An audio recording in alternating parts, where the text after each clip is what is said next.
So picture this. You've just pulled off something massive, like rebuilding a city's walls after they've been rubble for ages. That's what happened in ancient Jerusalem.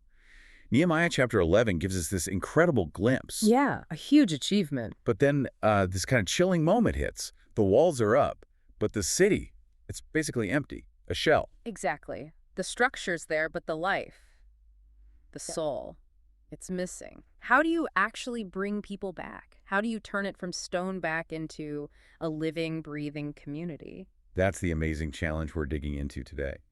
After all that work on the walls, the real test was repopulating Jerusalem. It needed more than just defenses. It needed a heartbeat, a community to fill those holy spaces. So our mission here is to explore how they did it. This ingenious solution they found, built on, well, shared commitment and, maybe surprisingly, a lot of sacrifice. And we want to pull out those lessons, right? About service, about value, about just showing up that can really strengthen your own trust, your relationship with God today. Okay, so the walls are up. Why wasn't it instantly buzzing? What was the actual day-to-day reality that made it so hard to get people back in? That's a really key question. See, Jerusalem was supposed to be the center, the heart of everything, spiritually, politically. Right. But people hadn't lived there for decades. They'd put down roots in other towns, villages nearby. Life outside, well, it was maybe tough, but it was established. Okay, familiar? Inside Jerusalem, even with new walls, it was still a bit raw. Think constant construction, rebuilding was happening everywhere, resources were tight. Still felt unfinished, maybe. Definitely. And even with the walls, there were still threats around. It wasn't exactly a comfortable move-and-ready situation. People had farms, routines, lives elsewhere. Got it. So not just a simple, hey, everyone, come back. Yeah. This was a serious, difficult move they were asking people to make. How did they even approach it? Well, they came up with a very specific plan, a strategy. Bring 1/10, 1 out of every 10 people from the surrounding areas back into Jerusalem. 1 in 10. That's significant. Yeah. It was a real societal commitment.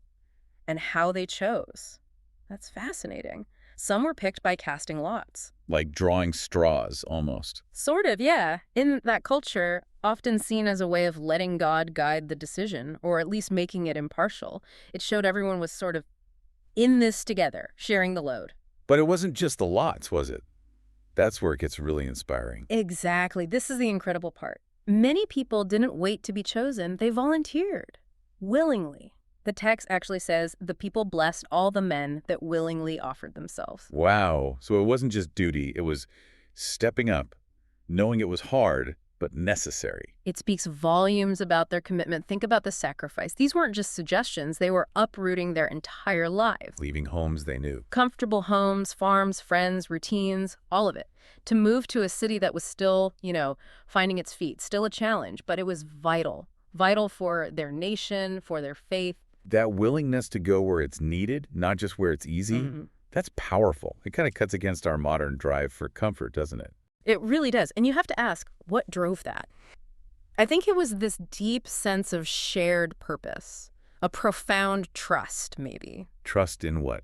In the leaders. Yeah. In the plan. Probably partly that, but deeper too, I think.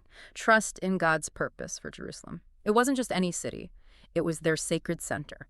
Seeing it restored, truly alive again, that was a calling. So the sacrifice felt like an investment. Yeah. An act of faith itself. Exactly. An act of worship, almost. Embracing the discomfort because they believed they were part of something bigger, something God was doing. Okay, so these volunteers, these families chosen by a lot, they make the move.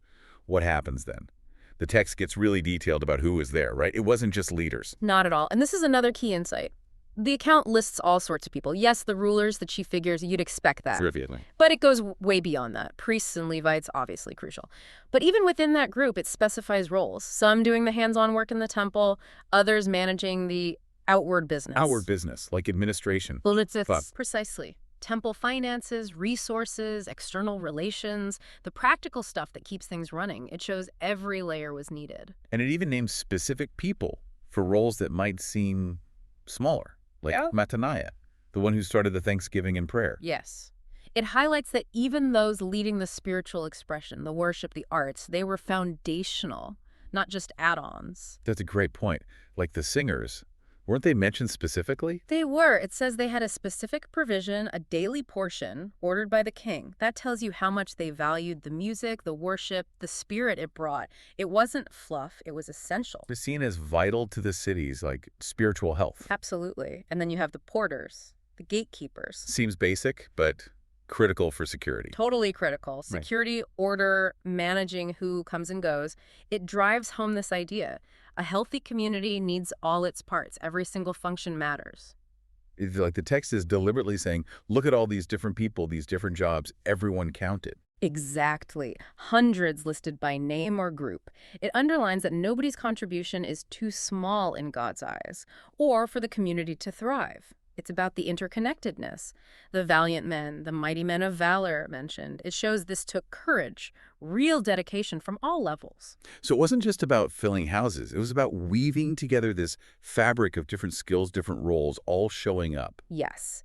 And that collective decision, that willingness to leave the familiar, to show up, to invest their presence, that's what revived Jerusalem. Not just the walls, the people. This act of faithful presence, it built trust, unity. Yeah, It enabled that revival. That feels like a lesson that echoes way beyond ancient history. absolutely.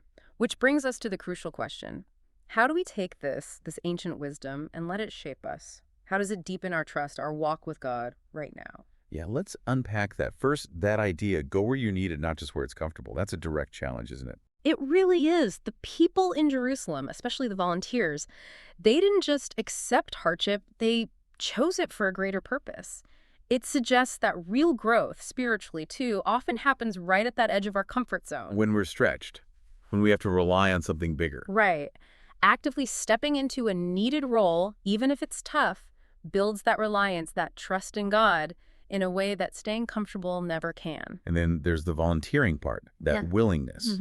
It highlights purposeful service. When you choose to step up, even in quiet ways, it impacts the community, sure, but it also deepens your own sense of purpose, your connection with God. It's an active way of building that relationship. It's not just duty, it's a response. Yeah. A freely given act. Exactly. You're engaging with God's purpose for you, showing trust through action. Okay, and the third thing, recognizing every contribution. Yes, understanding that every role, big or small, visible or hidden, is valued by God and needed for a healthy spiritual community. Whether you're leading up front or supporting quietly, it all matters. That fosters unity, doesn't it? Seeing everyone is essential. It builds mutual appreciation. It reminds us we're all part of this bigger tapestry God is weaving. Every thread counts. Finally, just showing up, the power of presence. Maybe the most fundamental point, ancient Jerusalem needed people there. Our communities, our faith communities, they need that too. Consistent, faithful presence. Being there, involved. It builds trust. It allows real relationships to grow. It creates the space for revival. Being present, especially when it's inconvenient, when you have to make an effort, that's where trust deepens. That's where you draw closer to God. It's making your faith tangible. So it really comes down to this, doesn't it?